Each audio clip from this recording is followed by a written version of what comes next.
A new documentary released in 2025 claims to tell the shocking truths about Canada's residential school system. There wasn't murder. There wasn't genocide. The number of confirmed burials at the former residential school in Kamloops is 0. You better dig that ground up. But this doc, called Making a Killing, isn't actually a documentary at all.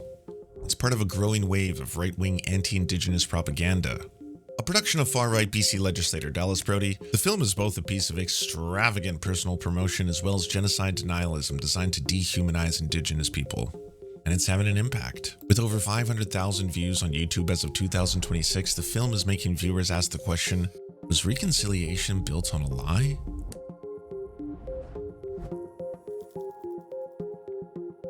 So what is the thesis of Making a Killing? It's not only that there are 0 confirmed bodies on the grounds of Kamloops Residential School, located on the Kamloops-Tisiwapam territory, but the abuses suffered by residential school survivors have been grossly exaggerated by the Government of Canada and the Truth and Reconciliation Commission. It declares that calling the residential school system part of a genocidal project against Indigenous people is a symptom of the reconciliation industry that wrongly siphons millions of dollars of government funds to Indigenous nations each year. This thesis relies on 5 nonsensical claims, all of which can be debunked. Number 1. No children died while attending Kamloops Residential School. One of the most blatantly false statements made in Making a Killing is the claim that no children ever died at Kamloops Residential School. It's highly improbable because not one parent has said that their child never came home from the Kamloops Indian Residential School. It's a large school, lots of staff, near a city, near a band. The kids go home for the summer. Nothing mysterious is going to happen at Kamloops. In reality, there are at least 50 children who are confirmed to have died at Kamloops. Their names were verified through a combination of church and government records, death certificates, and burial records. Number 2. Tuberculosis deaths at residential schools were overblown. Brodie blames Indigenous communities for increased tuberculosis rates and yet hails residential schools as some bastion of advanced modern medicine where children could receive inoculations. Far from being concentration camps, residential schools were instrumental in improving the physical health and safety of many Indigenous children. The truth was, death rates from tuberculosis were amongst the highest in human history for children in residential schools. Residential school students were 2 to 5 times more likely to die from tuberculosis than non-Indigenous children. Number 3. The Truth and Reconciliation Commission was a grift. Making a Killing presents the Truth and Reconciliation Commission as a failed criminal investigation and grift that sought out opportunistic survivors looking for lawsuit money. It accepted the stories of former students and others at face value, with no cross-examinations or opposing witnesses, and despite the fact that many of these storytellers were actively pursuing their own financial settlements, making them unlikely to share positive experiences. This is not true. The TRC was a result of a court victory. It was implemented to establish a permanent historical record of the residential school system. Institutions designed to, quote, kill the Indian in the child and remove Indigenous peoples from their lands. The commission interviewed thousands of survivors and nearly 100 former school staff. Their testimony was corroborated by government records, RCMP reports, and medical records. The film asserts, the nuns, they really loved those children. They were trying to make their lives better. The Native students, they liked their school. They were proud of their school. But the TRC found that abuse was not rare or isolated, and children in residential schools had a 1 in 25 chance of dying. And consider this irony. Brodie accuses Indigenous nations of extorting money from the government while Making a Killing was at least partially funded by taxpayer dollars. Number 4. There are no bodies on the grounds of Kamloops Residential School.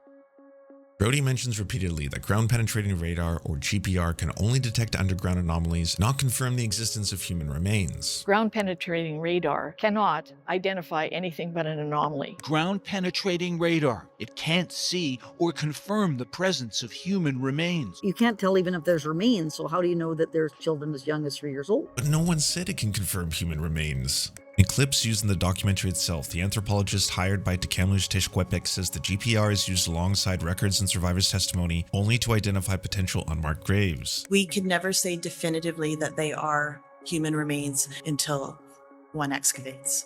The film also conveniently fails to mention that there have been child-sized skeletons found on the grounds of other residential schools, like at St. Joseph's Residential School near Fort Resolution, Northwest Territories.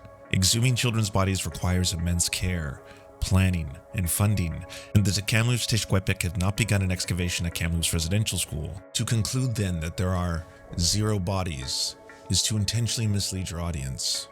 Number 5, a genocide of Indigenous people did not happen in Canada. The biggest trick the film plays is to say that Canada and all Canadians are in fact being accused of mass murder as a result of what happened at the residential schools.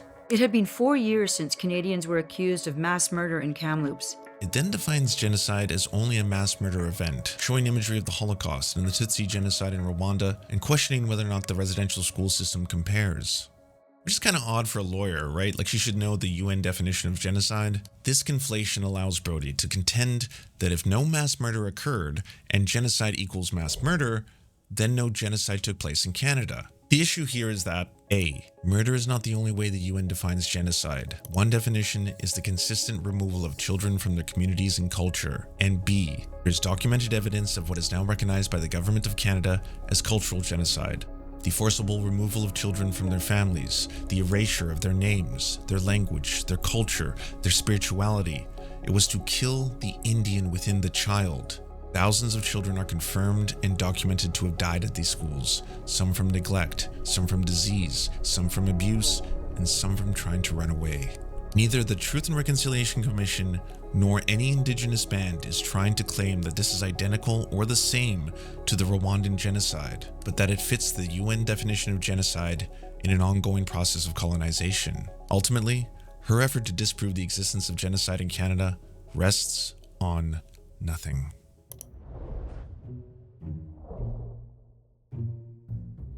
So what's really happening in the film? First off, Brodie is at best an unreliable narrator, and at worst, just an overt racist. Her track record includes being kicked out of the BC Conservative Party for residential school denialism and racism, sponsoring bills that ban land acknowledgement and cancel Truth and Reconciliation Day, causing a recent implosion in her own party when she tried to control party assets without permission. To no one's surprise, the video doesn't interview a single residential school survivor. Instead, we get a cast of characters posing as reputable journalists and academics. Drea Humphrey, a reporter for Rebel News known for vaccine conspiracies and being really obsessed with ostriches. Tom Flanagan, a former advisor to Stephen Harper who once said, "Apologizing for slavery would be a distortion of history." Francis Whittleson and Michelle Sterling, known residential school conspiracy theorists.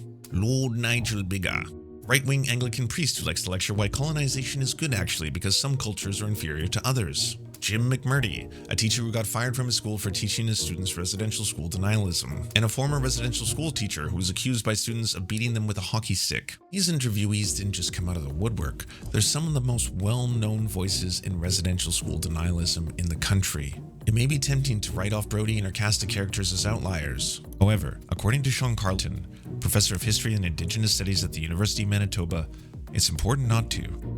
He says that residential school denialism is increasingly being taken up by elected officials as part of a wider project to legitimize anti-Indigenous racism and defend settler capitalist status quo. Even John Rustad, the leader of the BC Conservative Party, who kicked out Dallas Brodie for her racism, engages in anti-Indigenous rhetoric. Carlton uses the term flooding the zone to refer to the tactics behind making a killing.